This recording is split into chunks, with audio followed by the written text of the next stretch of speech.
యేసు రక్తమే జయం పరిచర్య ప్రైజ్ ద లార్డ్. ఆగస్ట్ 13వ తేదీ 2025. ఈరోజు దేవుని వాక్యము.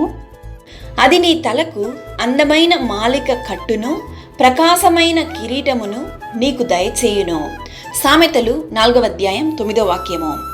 క్రీస్తునందు ప్రియులారా, తండ్రి ఉపదేశము వినుడి, మీరు వివేకము నొందునట్లు ఆలకించుడి. నా బోధను త్రీసివేయకుడి.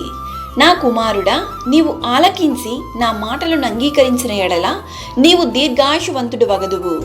జ్ఞాన మార్గమును నేను నీకు బోధించి ఉన్నాను. నీవు దేవునికి లోబడినట్లయితే, పరిశుద్ధంగాను యథార్థంగాను నీవు జీవించినట్లయితే నీ తలకు అందమైన మాలిక కట్టును, అనగా హారము, పువ్వు అని అర్థము. అది నీ తలకు అందమైన మాలిక కట్టును, ప్రకాశమైన కిరీటమును నీకు దయచేయును.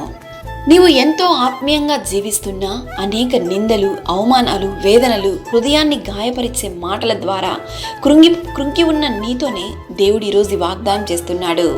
ఆయన వాగ్దానమును, ఆయన ఉపదేశమును విడిచిపెట్టక దాన్ని గట్టిగా పట్టుకొనుము. గతంలో నీవెప్పుడు చూడని గొప్ప సంతోషాన్ని చూచెదవు. ఆయన నడిపింపులో సాగిపో. దేవుడు నీతో ఉన్నాడు. నీవు ఆయనకు ప్రియమైన బిడ్డగా జీవించినప్పుడు నీ తలకు అందమైన మాలిక కట్టును, ప్రకాశమైన కిరీటమును నీకు దయచేయునుగాక. ఆమేన్. God bless you.